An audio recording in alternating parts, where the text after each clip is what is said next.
Resistensi antimikroba merupakan tantangan besar di bidang kesehatan, termasuk di Indonesia.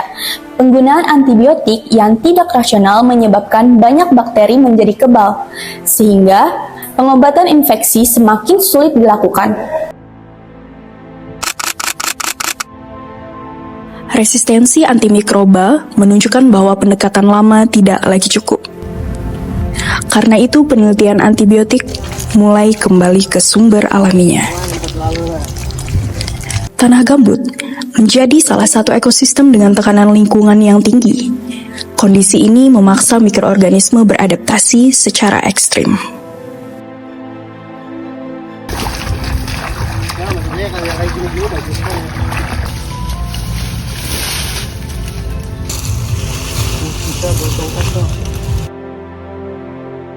Lingkungan yang asam, minim oksigen, membentuk mikroba dengan metabolisme yang unik.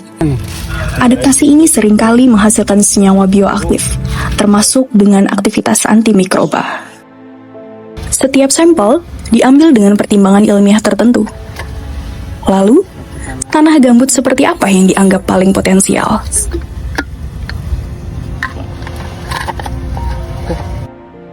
Tapi kita mencari tanah gambut yang benar-benar tanahnya itu belum terjamah, belum pernah ditanami tanaman-tanaman, belum pernah dipakai buat sawah, sama intinya belum pernah terjamah kayak gitulah tanah gambutnya. Jadi untuk tingkat pertumbuhan mikroorganisme yang beraneka ragam kayaknya lebih berpotensi.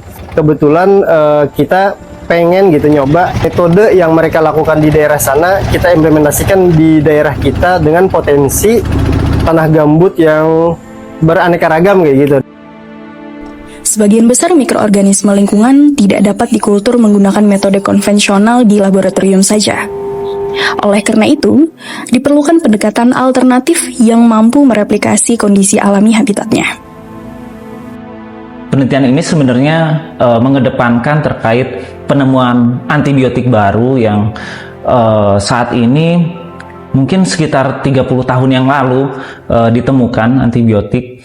Akan tapi ada gap yang cukup panjang, sedangkan tantangan kita saat ini yaitu resistensi antibiotik yang semakin tinggi, sedangkan penemuan antibiotik baru semakin rendah.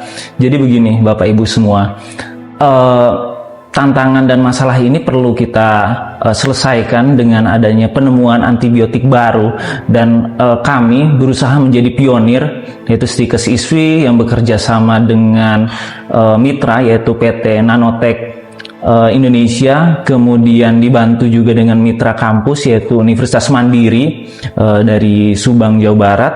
Kami mencoba melakukan pendekatan baru yaitu penemuan menggunakan isolation chip atau iChip kita singkat, sebuah teknologi yang mungkin baru di Indonesia dan di beberapa negara di dunia. Teknologi ini cukup simple.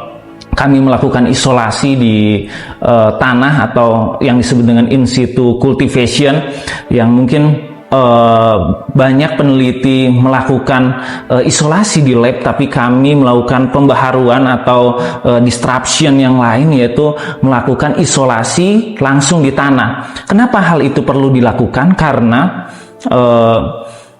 isolasi yang dilakukan di laboratorium tidak bisa menjaring atau menangkap atau mengisolasi bakteri-bakteri yang susah hidup di lingkungan lab. Kami berusaha mengambil bakteri yang susah tersebut.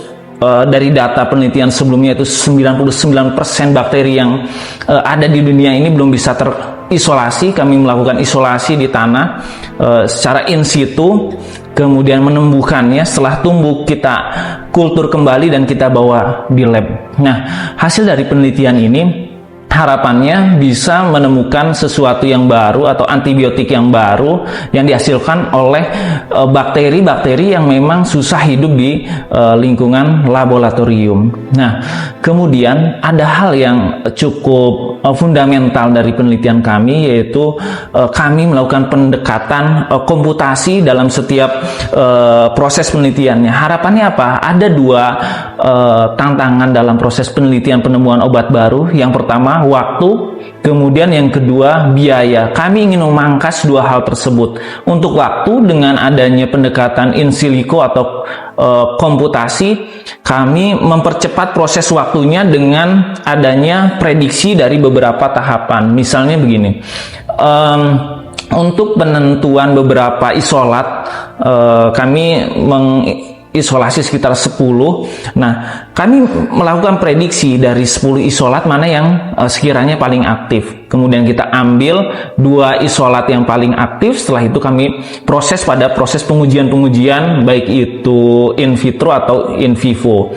Nah, dengan metode komputasi kami bisa memangkas dari pengujian-pengujian yang sebegitu banyak menjadi lebih sedikit dan lebih terarah kepada sampel-sampel atau isolat yang sekiranya punya efek yang terbaik begitu. Kemudian yang kedua, selain waktu, kami juga memangkas biaya. Yang harusnya kami melakukan pengujian 10 isolat, kami melakukan pengujian sebanyak 2 isolat saja.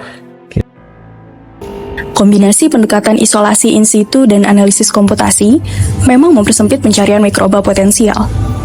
Namun, dari ratusan isolat yang diperoleh, hanya 2 isolat yang menunjukkan aktivitas dan karakter visual yang konsisten. Dan itu saya udah melakukan pemisahan bakteri itu udah melakukan perulangan sekitar 3-4 kali. Jadi ada bakterinya tuh bakteri merah sama bakteri putih. Nah, si bakteri putih itu dia morfologi dan karakteristiknya tuh berbeda gitu loh sama yang si merah. Jadi kita panggil aja lah dia si merah sama si putih ya. Nah, jadi si putih itu dia itu lebih creamy teksturnya, sedangkan si merah itu dia lebih thick dan juga lebih lengket gitu loh pas waktu kita mau penanaman bakteri. Nah, penanaman bakterinya ini pun kenapa jadi susah, karena kita tuh masih belum tahu bakteri yang kita teliti ini termasuk bakteri yang menyebabkan penyakit atau bakteri patogen atau enggak. Makanya perlu dilakukan pengulangan secara terus-menerus. Oleh karena itu, penelitian ini pun juga tujuannya itu buat cari tahu bakteri yang kita lihat ini sebenarnya dia itu sifatnya bisa menghasilkan suatu antibiotik baru atau enggak. Nah, arahnya tuh ke arah sana sih, supaya resistensi antibiotik yang kita hadapi ini bisa mendapatkan solusi baru lah. Nah, dari 2 isolat yang udah ditemuin ini, nanti selanjutnya kami itu bakalan nguji beberapa lanjutan gitu, ada uji lanjutannya. Terus dari si bakteri ini nanti akan dilanjutin tuh buat ngecek satu, pengecekan gram bakterinya, dia ini termasuk gram bakteri positif atau gram bakteri negatif. Kemudian yang kedua, itu kita bakalan ngelakuin uji morfologi buat ngelihat si sel dan koloni ini, uji morfologinya itu seperti apa. Terus yang ketiga, kita tuh ngecek 16S RNA-nya buat ngecek dia ini termasuk spesies apa. Terus yang selanjutnya kita bakalan ngecek analisis data bioformatiknya, sama yang terakhir kita bakalan ngecek data enzim, uji enzim 8 dari si bakteri ini.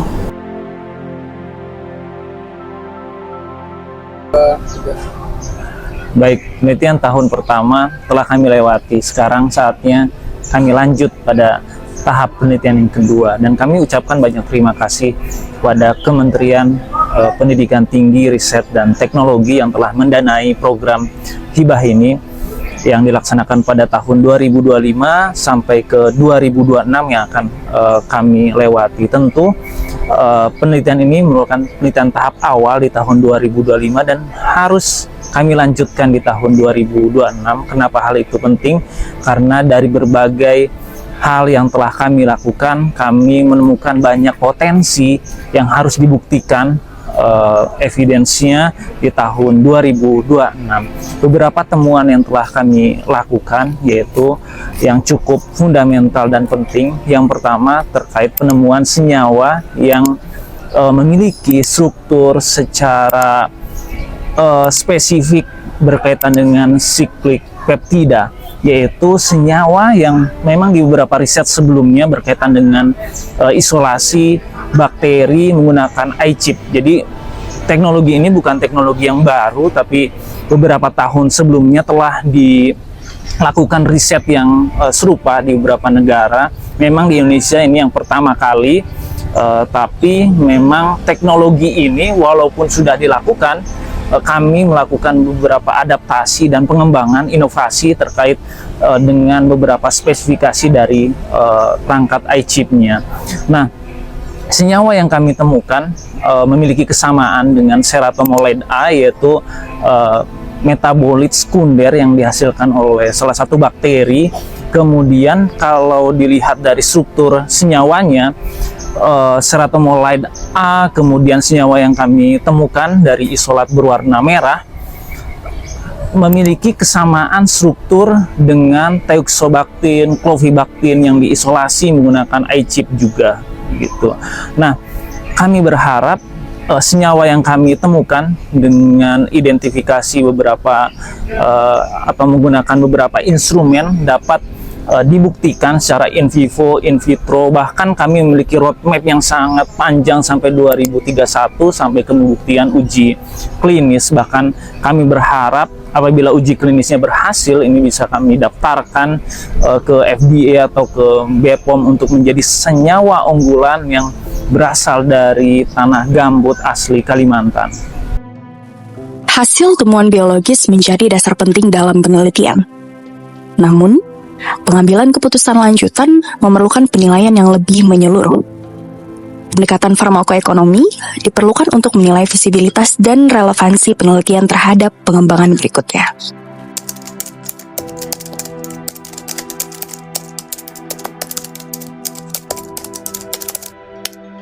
Visibility study sangat penting karena senyawa potensial bisa menjadi obat yang layak untuk dikembangkan. Dalam riset antibiotik, visibility study akan membantu bahwa senyawa efektif secara ilmiah, aman dikembangkan, realistis secara biaya, serta berpeluang besar untuk dipasarkan. Kami akan menilai antibiotik yang berasal dari tanah gambut khas Kalimantan ini ternyata benar-benar dibutuhkan untuk menjawab terkait masalah resistensi antibiotik, serta memiliki peluang pasar dan dapat dikembangkan secara ilmiah dan teknologi.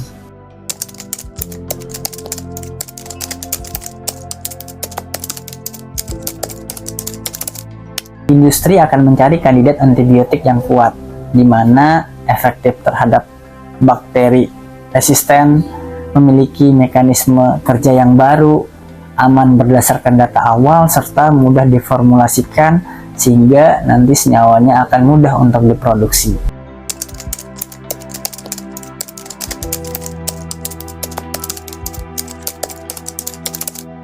Yang pertama, memiliki data preklinik yang konsisten.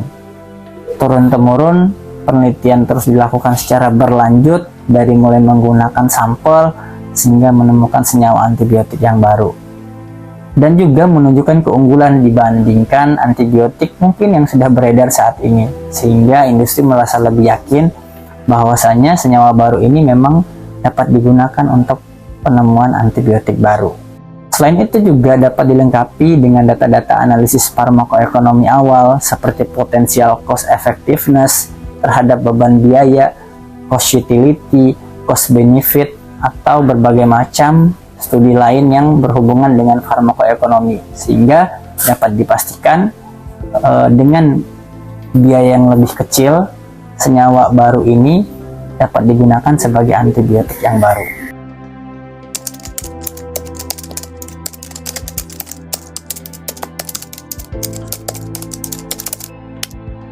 Kalau tadi contohnya antibiotik, dia harus aman, ya, harus aman. Jadi ketika diuji pada binatang percobaan terlebih dahulu, dia aman. Jadi bagaimana kita melihat keamanannya? Keamanannya kita lihat seberapa dosis efektifnya itu berapa dan dosis toksiknya berapa, ya. Itu jaraknya harus jauh sekali, ya. Nah, baru bisa nanti lolos untuk diujikan pada manusia, ya. Nah, untuk uji pada manusia, untuk terutama kalau antibiotik, untuk efektifnya tentunya untuk pada pasien, kan. Tapi kalau mencari pasien yang betul-betul terinfeksi dengan mikrobial yang kita kan itu juga tidak etis kita membuat manusia infeksi dulu kan tidak etis ya, nggak boleh. Jadi terutama di situ adalah harus dia itu aman dipakai untuk uji klinis pada manusia. Ya.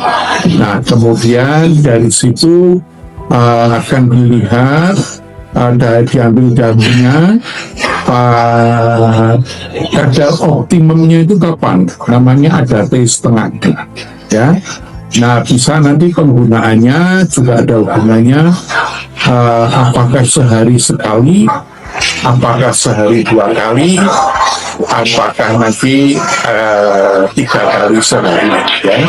Karena ada obat-obat itu juga nanti akan yang mudah terserap, kemudian ada yang mudah tereliminasi, ada yang tidak mudah tereliminasi ya. Jadi dari hasil uji klinik tadi menentukan penggunaan dari obat antibiotik tadi untuk apa ya. Dan tentunya persyaratan pasien yang uji itu juga harus dalam kondisi sehat, kemudian juga dalam status yang sama semuanya, karantina semuanya, tidak boleh yang satu olahraga yang lain tidak ya. Jadi efeknya nanti tercatat akan sesuai dengan ya. Dan biasanya juga dicatat etnisnya dari etnis mana. Purwarupa iChip membantu kami mengakses isolat mikroba unik dan mempercepat seleksi kandidat bioantibiotik. Kolaborasi ini memperkuat kesiapan skala pilot menuju produk biofarmasi nasional. PT Nanotech Indonesia Global Tbk siap untuk berkolaborasi pada penelitian tahap 2 di tahun 2026. Bersama Hili Riset, kita berdampak untuk Indonesia lebih baik. Setelah kandidat antibiotik teridentifikasi dari iChip CBDT, tahap berikutnya adalah memastikan kandidat itu benar-benar siap dikembangkan. Di tahun kedua, Universitas Mandiri Subang akan fokus pada karakterisasi material, mulai dari pemurnian, konfirmasi struktur, hingga evaluasi stabilitas dan kelarutan, agar kandidat terpilih punya dasar ilmiah yang kuat untuk masuk tahap uji lanjutan. Terima kasih.